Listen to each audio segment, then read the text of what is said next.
शिव और पार्वती की अजब शादी। शॉर्ट हिंदी स्टोरी अब आपके लिए only on intellect for all channel पर, तो इसे लाइक, सब्सक्राइब एंड शेयर करना ना भूलें। तो चलिए शुरू करते हैं। शिव और पार्वती की शादी एक भव्य शादी थी, क्योंकि पार्वती एक राजकुमारी थी और तब आता है दुल्हा शिव जटाधारी। गुरु यौगिक कहानियों में एक बहुत खूबसूरत कहानी है। आदियोगी शिव और पार्वती की शादी एक बड़ी घटना थी। चूंकि पार्वती एक राजकुमारी थी तो आसपास के सभी जाने माने व्यक्ति आमंत्रित थे। राजा रानियां, देवी देवता सब एक से बढ़कर कर एक, हर एक महंगी परिधान में सुसज्जित। तब आता है दुल्हा शिव जटाधारी, उलझे बालों के साथ, सिर से पैर तक राख में लिपटे हुए, ताजा मारे हाथी की खून टपकती चमड़ी की शाल लिए हुए और पूरी तरह नशे में चूर, बिल्कुल परमानंद में। और उनके साथ चल रहे लोग सब विक्षिप्त और विकृत जीव, वे मानव रूप में भी नहीं थे और वे हर तरह का शोर कर रहे थे जो किसी की समझ नहीं आ रहा था। मीना पार्वती की माँ ने इस दुल्हे को देखा और वो बेहोश हो गई। पार्वती ने विनती करते हुए शिव से कहा, तुम जैसे भी हो मुझे फर्क नहीं पड़ता, मैं सिर्फ तुम्हें चाहती, हम तुम जैसे भी हो, पर सिर्फ मेरी माँ के लिए अपना थोड़ा सा मधुर रूप धारण कर लो। शिव मान गए और उन्होंने एक खूबसूरत रूप धारण कर लिया। अच्छे से तैयार होकर फिर से शादी में आए और जब उन्होंने शिव को देखा उन्होंने कहा कि वे सुंदर मूर्ति हैं, जिसका मतलब वे सबसे खूबसूरत इंसान थे जो उन्होंने अभी तक देखे थे। वे 9 फीट लंबे थे। वे कहते हैं जब शिव खड़े होते तो वे घोड़े के सिर के बराबर होते थे। जब वे दक्षिण की ओर आए तो उन्होंने कहा कि वे सामान्य से 2 गुने लंबे थे। सामान्य ऊंचाई 4.5 फुट से 5 फुट थी। वे लगभग 9 फीट लंबे थे। उनको देखकर हर कोई आश्चर्यचकित थे। शिव और पार्वती, एक योगी और राजकुमारी की शादी। शिव शादी के लिए बैठ गए। भारत में खासकर इस तरह की शादियों में दुल्हे और दुल्हन के पूर्वजों के बारे में बहुत गर्व से बताया जाता है। वे अपने वंश के बारे में, वे कहां से आते हैं, उनका रक्त कितना शुद्ध है, और पूरा वंश वृक्ष खंगाल देते थे। दुल्हन के लिए पार्वती के पिता हिमावत हिमालय पर्वत क्षेत्र के राजा थे।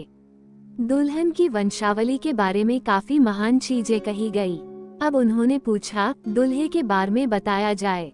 शिव चुपचाप बैठे रहे, शांत रहे। उन्होंने कुछ नहीं कहा। उनके साथ आए लोगों में से कोई भी समझने लायक भाषा नहीं बोल सकता था। वे सिर्फ अनाप शनाप आवाजें निकाल रहे थे। दुल्हन के पिता अपमानित थे। एक व्यक्ति बिना वंश के, ऐसे व्यक्ति को वे अपनी पुत्री कैसे दे सकते हैं? कोई नहीं जानता वो कहां से आया है, उसके माता पिता कौन है, उसकी वंशावली क्या है। ऐसे व्यक्ति को मैं अपनी पुत्री कैसे दे सकता हूँ? वे गुस्से से खड़े हुए। तब ऋषि नारद, जो शादी समारोह में मेहमान थे, अपने एकतारे सहित आगे बढ़े। उन्होंने एकतारे की तार को छेड़ा। तंगगग तंगगग तंगगग। उद्धरण चिन्ह। राजा और भी नाराज हो गए। अब तुम यह एकतारा किस लिए बजा रहे हो? उद्धरण चिन्ह। नारद ने कहा, यही इनका वंश है। इनकी कोई माता नहीं, कोई पिता नहीं, फिर इनका गम क्या है? तंगगग। यही इनका गम है, गूंज। इनका जन्म गूंज से ही हुआ है। इनका कोई कुल नहीं, कोई पूर्वज नहीं, कोई वंशावली नहीं है। वे स्वयंभू हैं, स्वनिर्मित, बिना वंश का जीव। राजा और बौखला गया, पर शादी हो गई। शिव और पार्वती की शादी, कहानी का प्रतीकवाद।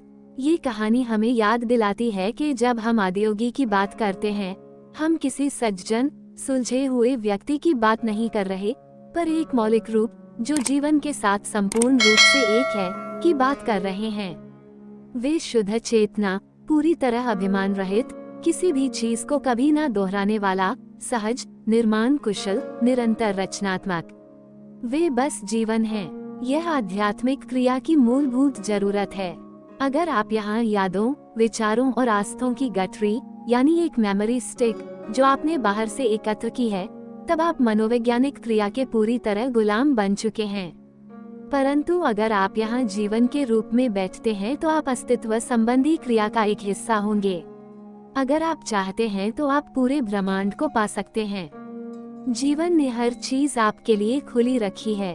प्रकृति के किसी के लिए भी कुछ रोका नहीं है। कहते हैं दरवाजा खटखटाओ वो खुलेगा, आपको तो खटखटाना भी नहीं है, क्योंकि कोई असल दरवाजा है ही नहीं। अगर आप अपने जीवन की यादों और दोहराव से दूरी बनाना जानते हैं तो आप जीवन के दूसरे आयामों तक पहुंच सकते हैं। आत्मज्ञान का रास्ता पर्याप्त खुला हुआ है। धन्यवाद। साथ ही हम आपको ये बता दें कि यह आपका अपना चैनल है, तो आप अपने चैनल को सब्सक्राइब करना ना भूलें। शुक्रिया सब्सक्राइब करने के लिए। साथ ही कमेंट कर जरूर बताएं कि ये कहानी आपको कैसी लगी। मुझे इंतजार रहेगा आपके कमेंट्स का।